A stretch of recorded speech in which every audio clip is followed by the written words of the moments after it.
राम राम दोस्तों, जय बाबा नीम करोली महाराज जी की। आशा है कि बाबा नीम करोली जी की आपके ऊपर भी अपार कृपा होगी, आपके घर परिवार में भी सभी कुशल मंगल होंगे, यही मैं प्रार्थना करता हूँ। बाबा नीम करोली जी से, श्री राम जी से, मेरे महादेव जी, मेरे कान्हा जी सबके ऊपर कृपा दृष्टि बनाई रखें। मेरी आदि पराशक्ति माँ, माँ नव दुर्गा दोस्तों सभी के ऊपर अपार कृपा हो, यही मेरी प्रार्थना है। और अभी मैंने प्रार्थना की थी बाबा नीम करोली जी से, श्री राम जी की शरण में बैठकर यहाँ पर इनकी सभी का आह्वान करके मैंने आज श्रीमद् वाल्मीकि रामायण अयोध्या कांड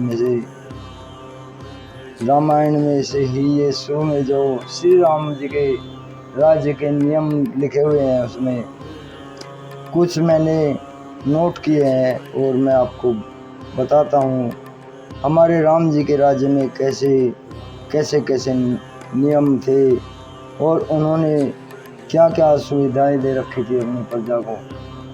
तो शुरू करते हैं दोस्तों। अगर हम राम राज्य की कल्पना करें तो हमारा राम राज्य कैसा हो और कैसे नियम थे राम जी के राज्य में। दोस्तों हम राम राज्य की कल्पना तो कर लेते हैं, लेकिन मैं आपको राम राज्य के कुछ नियम कानून बताता हूँ। आशा है कि आज मेरी कोई भाई भी, कोई बहन वीडियो को अधूरा नहीं छोड़ेगा और पूरा सुनेगा। ये श्री राम जी की महिमा, उनके राज्य के बारे में जो नियम कानून थे, उनके प्रजावासी कैसे रहते थे, यही इसमें बताया गया है। ऐसा था हमारे राम जी का राज्य, किसी बाप का बेटा बाप के सामने नहीं मरेगा, यानी बाप अपने बेटे की मौत कभी नहीं देखेगा, अकाल मृत्यु नहीं होगी उसके बेटे की। ये सबसे पहला नियम था।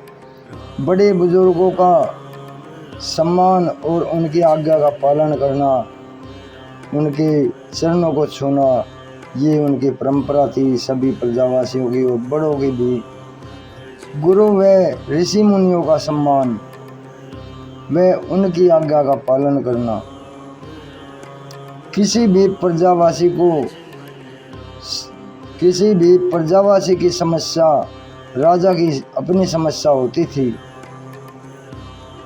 उसका समाधान भी होता था। माता पिता को भगवान से ऊपर दर्जा, पति को भगवान का दर्जा। कोई व्यापारी अगर व्यापार करे तो सेवा भाव से करे, ना कि लूट करने के भाव से। अमीर गरीब में भेदभाव नहीं।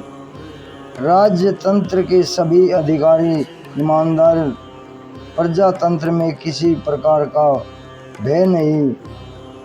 ये श्री राम जी के राज्य के अनमोल नियम है। और आगे सुनाता हूँ मैं। बहन बेटियाँ किसी भी समय कहीं भी जाएं, सिर्फ जानवर को छोड़कर उन्हें कहीं किसी का भी भय ना हो।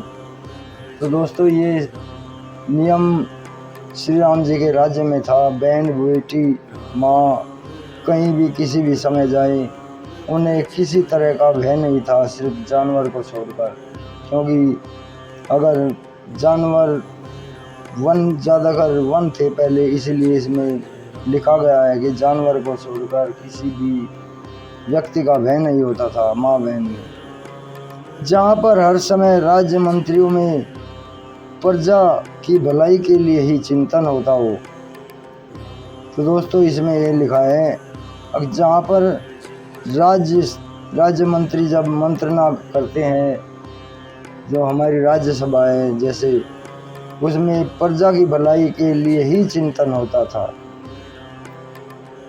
जहाँ अकाल मृत्यु ना हो वो राम राज्य है। जहाँ प्रजा को न्याय प्रणाली पर पूरा भरोसा हो और अपने राजा पर पूरा विश्वास हो, वो राम राज्य है। जहाँ पर प्रजावासी सुखी और संपन्न हो, निर्भय हो, धर्म की चर्चा करने वाले हों, वो राम राज्य है। चिकित्सक, व्यापारी में सभी समृद्ध जन हमेशा लोगों की सेवा का भाव ही मन में रखें और लूट का भाव कभी भी मन में ना लाएं, तो वो राम राज्य है, जहाँ पर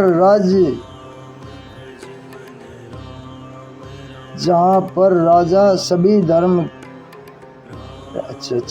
जहाँ पर राज्यसभा में सभी धर्म की रक्षा के लिए कदम उठाए जाते हों, धर्म सबसे ऊपर हो जिस राज्य में, वो राम राज्य है। दोस्तों, श्री राम जी के राज्य में धर्म सबसे ऊपर था और अब तो धर्म कहीं है ही नहीं। जिस राज्य में काल भी आने से डरता हो, वो राम राज्य है। जिस राम राज्य में प्रजावासी दिन भर काम करके रात में निश्चिंत होकर सोते हों, वो राम राज्य है।